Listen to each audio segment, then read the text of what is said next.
Here are the horoscopes for the week of the 12th to the 18th of September 2016. We're heading towards the full moon in Pisces, and this is a partial lunar eclipse, so the second of an eclipse pair. But before we get there, there's some smaller activity that's just as relevant going on. So by Tuesday we have Mercury retrograde conjuncting the Sun. So Mercury retrograde and the Sun meet on Tuesday and Wednesday actually. And this is going to be a big part of the Mercury retrograde phase. As we start to see the light, we start to get the message of what it is that we're recalibrating. So we've just gone through a very big Virgo energy with many planets passing through Virgo, and now Mercury retrograde meets the Sun.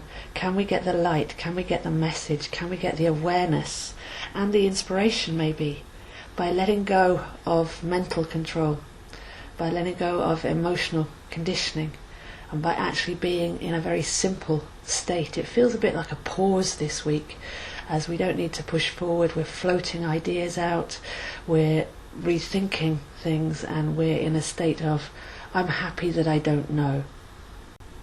So can we see our thoughts truly? Can we feel our feelings truly, without the conditioning, without the story and the narrative that goes over the top of them and says, well, that's therefore what that means, and also that's therefore what this is going to lead to.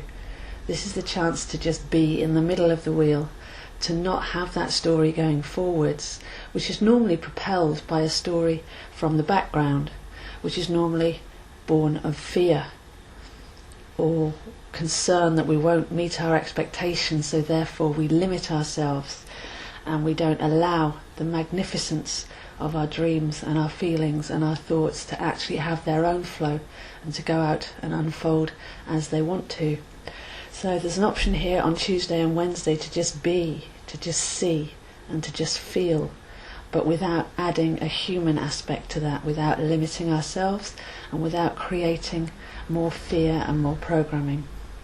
With a retrograde, it's often good to go backwards. So with Mercury retrograde in Virgo, it's good to go backwards and see that story, to see that actually a fear that we had recently didn't unfold in the way that we were concerned that it would. And when we have let things just happen, when we have almost surrendered and given up in a positive way, then things can actually turn out differently if we let go of that control. Another big aspect going on this week is Saturn square Neptune, so this actually helps. A square can be worked with if we work with both sides and we honour them separately and we allow them, delegate to them even the right jobs. So Saturn in Sagittarius square Neptune in Pisces, again this is reality versus fantasy. This is control versus release. This is structure versus dissolving. So a beautiful square there. Could be a little bit tense if we are still trying to make things happen, but could actually be a very good couple of tools to work with if we can say, okay, well, with Saturn in Sagittarius, what is my structure going forwards? What's the pinpoint? What's the actual motivation? What journey do I really want to go on, and what's the heart of it rather than the itinerary? And then with Neptune in Pisces, what's the dream behind that? What do I actually want to create? What is my imagination allowing me to visualize, and what can I do to just honour the excitement, the dream and the essence of where I'm heading, but not actually step forward and put any of that into motion yet. So still a feeling of last week pervading, which is to be in stasis, which is to be still. But it's a kind of active status really. It's actually feeling the bigger picture of what we're here to create, where we've come from and what this life is about, and what the essence of the dream is, what the sole purpose is of the journey that we're about to take. So a very calm energy around Monday, Tuesday, Wednesday, just going back, being within and getting back to the centre of it all, and feeling out from that place and floating opportunities out, but not having structure to them just yet, that they have to then work out in this way or be limited in that way. We also have Mars square the Sun. So just coming into this Pisces full moon, we have Mars square the Sun. So the Sun is our life force energy, and Mars is where we take that life force energy and direct it.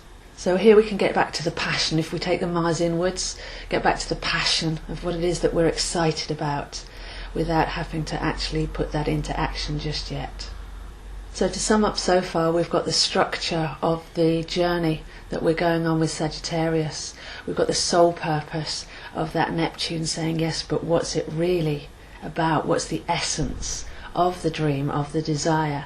And then we've got Mars saying, let's connect with the passion first before we actually step forward. So 3 very useful aspects there, even though they're squares. So all these energies are in action by the time we get to the full moon in Pisces.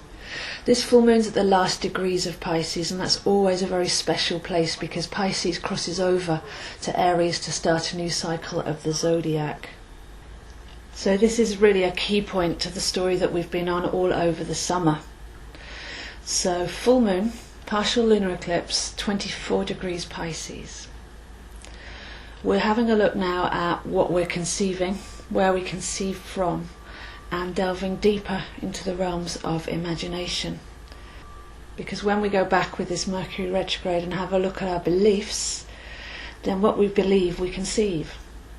So are we actually creating our future from limited space, from beliefs that aren't true, and from a story that's been running but is ready to go now? So can we go back and change our reality by believing differently and seeing differently? This is all about perception and lifting the veils.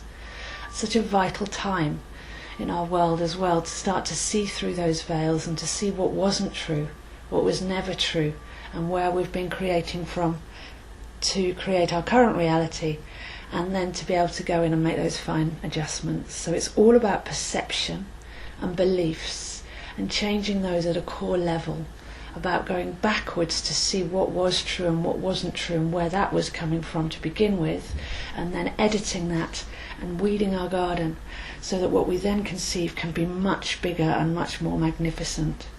So deep in the etheric waters of Pisces, we dive into the realms of imagination, and this is where we really create from.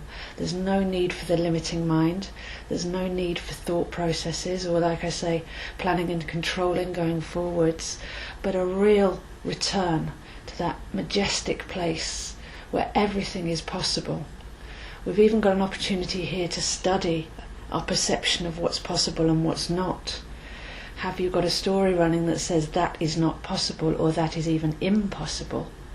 And take a look at that with those real eyes of Mercury and see whether that's true or not.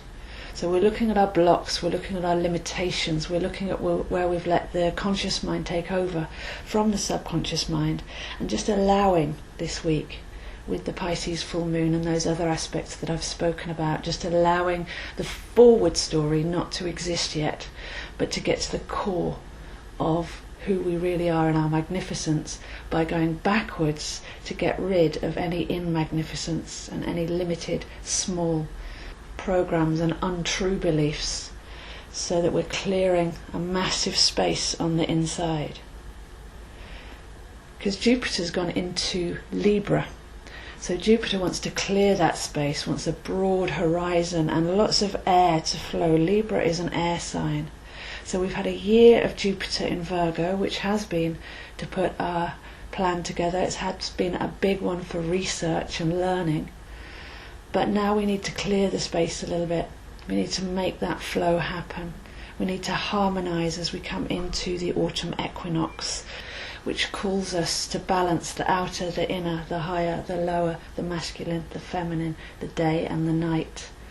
So generally just a big space clearing is going on right now, and the only place that we need to be is in the purity of our imagination, getting rid of any limitation and getting ready to go on our journey, but deciding the true north of that journey from a place of high vibration and frequency, rather than just making plans because that feels productive. So we're connecting with Pisces, with what resonates, with what gives us a feeling of harmony, and with Jupiter, with what gives us a feeling of space and potential. This is all about potential, and you are the driver on your journey. You're the one that decides the destination, but decides more importantly this week why you would want to go there. What is it that really resonates inside of you? What is it that you feel that you've come to feel and to be, to transmit and to create? So it's almost like we're painting a landscape from a place of stillness. We're just starting to see the big picture. We're starting to get back onto our natural tone, our natural inner frequency. And by next week, there will be an opportunity to start to see some of that manifest. It's not really even then still about planning, but just walking through the doors as they open, noticing the synchronicities that would have been missed, because if we hadn't gone back and figured out what it was that we truly love, what we truly desire, then we may have walked past those doors. But through this week of reconnection, diving into the Pisces realms of imagination and allowing Jupiter to clear the way, we have a very exciting landscape forming, and it's one of our own design. So it's very subtle. It takes a little bit of discipline to actually take your mind to pick away at those limiting ideas, to see your thoughts, to see your emotions, to deprogram yourself so that it's all clear to walk into and swim into the big landscape that we're creating going forwards. So those are the horoscopes for this week, and I'll see you next week.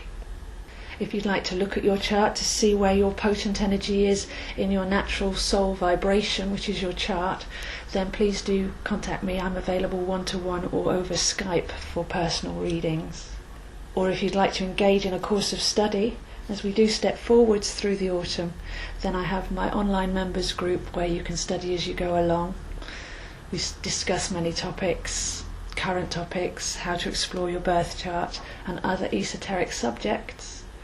Or you're very welcome to come and do my course, which is a nice structure of how to learn astrology without getting overwhelmed, and how to do the right thing at the right time to bring in that harvest within a 1 to 3 year period. Really, it's up to you how quickly you want to go, but you do have access to me and the group to learn at your own pace.